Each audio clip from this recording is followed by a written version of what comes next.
I want to get comfortable being uncomfortable in that in that position. And so how and I think there's a lot of value in that. I think there's a lot of value in figuring out, what your comfort zones are. And it's funny because, right, I'm doing the boundaries workshop, but what your boundaries are, and in terms of comfort zone, not necessarily boundaries, but in terms of comfort zone, how can you expand your comfort zone? Welcome to the EQ Gangster podcast, where you will learn practical tools to grow your mental and emotional health and intelligence to be the best version of yourself, both at work and at home. It is real, raw, and transformational. The journey of emotional growth isn't easy, but it's worth it. I believe in you.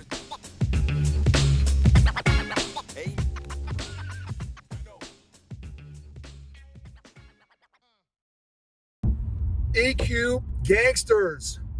This is going to be deliberate discomfort, more lessons from the mat.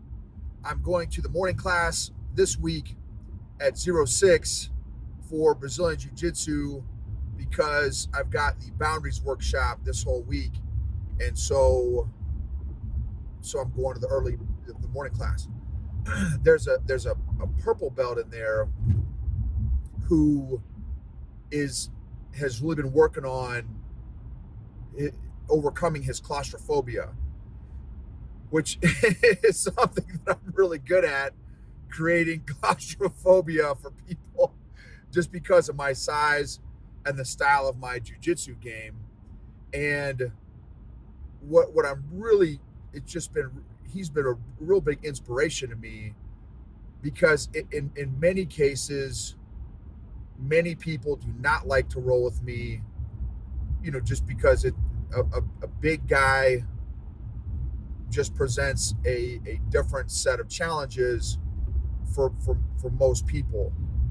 And I empathize because I've gone against, there's not a whole lot of guys my size. It's probably very small percentage, actually, very small percentage, maybe 1 or 2%, if I had to guess, that are big guys that roll, or at least based on my 6.5 years of experience.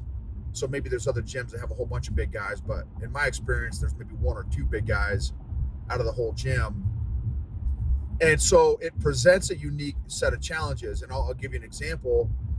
At my old gym, Prime, which I had, great experience, great people, great professor.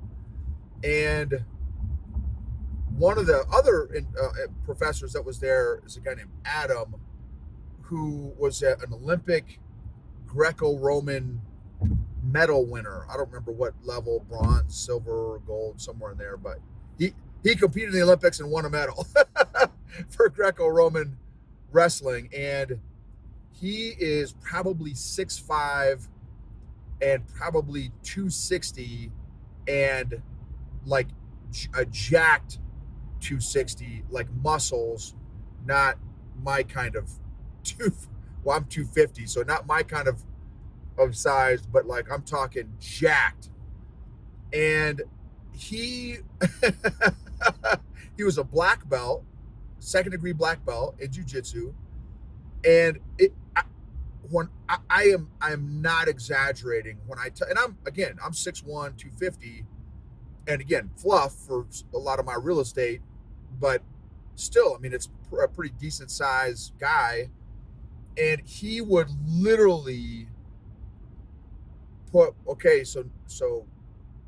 he wouldn't say this, but I'm just verbalizing this for those of y'all on the podcast. On the YouTube, you'll be able to kind of see what I'm doing a little bit. But he would take one of my arms, stick it over here. He'd take my other leg, stick it over here. He'd take my other arm, stick it over here. Like, there was, it was, and I genuinely felt like I was a 5-year-old rolling with a giant. I mean, that was the dramatic difference in strength, skill level, technique, et cetera, et cetera. It was an incredible experience. So I've experienced what it's like to roll with a bigger training partner, bigger training partner. And then another guy at that same gym, he was probably same thing, 6'5", 6'6", maybe 230, also muscle, no fluff on him either.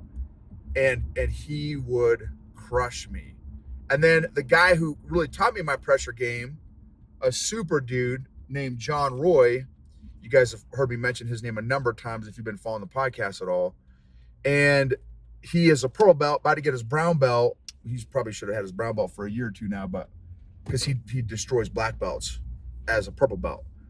And he's 6 foot, 6'1", and probably 210, 215, also jacked, like muscle. And he's the one who taught me the pressure game. And same deal with him. My goal when I was rolling with him early on, when I was a, middle range blue belt, 2-stripe blue belt, was just to decrease the number of times that he would tap me. And then I got to a point where, and he would even do the same move on me every time. And he would tap me every time. He'd get this, it's called a Kimura grip. And he's so much stronger than me that as soon as he puts his big giant arms on one of my arms, he'd get me in a Kimura every time, and there's nothing I can do to stop it. Until I started to figure out my timing, what he was doing to set up the move, and then slowly but surely, a little bit over time, I would start getting tapped less and less and less, to where now, well, we haven't rolled in a while, he still dominates me, he still crushes me, but I don't tap anymore because I know the little teeny moves that I got to do to give myself some breathing room and some space. And I like rolling with the hard guys. Another guy, a guy named John Herrera, amazing dude, black belt. He's probably 175, 180. So I've got him by, literally almost 70 pounds. And even though, and he's probably 5'8", 5'9", he plays with me. He is that much better. His skill. So even though I've got him by 60, 70 pounds, I feel like he has me by 60 to 70 pounds, because to this day, now it's been a while since we've rolled, but to this day, the way I've framed success and winning with him is, can I get tapped less than 5 times in a roll? That's a successful roll for me when I'm rolling with him. Or if he goes for a submission attempt and I get out of it, I'm doing cheetah flips, y'all. I am freaking out excited, because that is a rare experience, because my margin of error with him is so small. Now back to Michael. So, a lot of times when you're going to get beat up by somebody, and I don't mean that like actually beat up, but when you're going to get dominated by somebody, a lot of times, a lot of people, just the way the brain is wired, right? We avoid pain. So let's avoid the people that we know are going to crush us. Well, for me, I love rolling with the people that I know will destroy me. I love it. I absolutely love it. It's I don't know. I love it. It's a challenge. It's going to press my limits. It's going to expand my comfort zone. It's going to get me out of my comfort zone. It's right. All those things. And anyway, I love it. Well, there's not many people like that. And so this guy, Michael, and I've probably got him by 70 or 80 pounds. He's probably 160, 170, and he's jacked. And he's probably 5'7", 5'8". And today, after during morning class, after the drills, he said, "Hey, Noble, can we roll?" And because I know, because we've rolled, for a number of years. He's like, "Man, I'm still working through my claustrophobia. Can you, let's do a roll. And if you can get on top, like, give it to me, give me that pressure." And so, sure enough, that's what happened. He started a butterfly guard, passed his guard, and then I did unfortunately, fortunately, however you want to look at it, my only game, which is pressure. And man, he was doing an excellent job at just, keeping himself calm as long as he could. And what he would do was, and I've kind of shared a similar story in another episode, is he would say, okay, Mike, just last 5 more seconds. Just last 5 more seconds. Count to five, just last 5 more seconds. Count to five, just last 5 more seconds. And guess what? Each time that I got on top and passed his guard and tapped him, he would extend the time until he would tap. And I think it was only 1 or 2 times during that first roll. But after that first roll, he's like, oh man, that was great. Thank you for letting me work on that. Hey, can we go again? And so guess what? We rolled again. And the thing, and why this is kind of such another interesting dynamic in terms of jiu-jitsu is my specific game. Even though I'm a big guy, there's other big guys that don't have my game. They don't use pressure.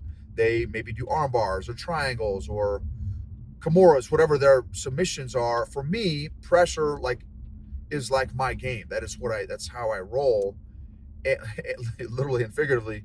And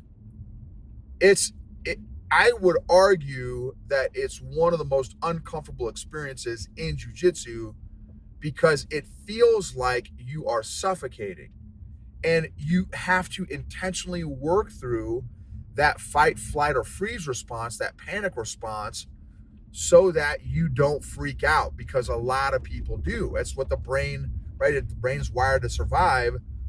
And so you have to force yourself to realize, oh, well, he's not choking me out. He didn't cut off an airway. He's not going after a joint lock. So if I can just adjust my body a half an inch to open up my airway a little bit more, I can survive.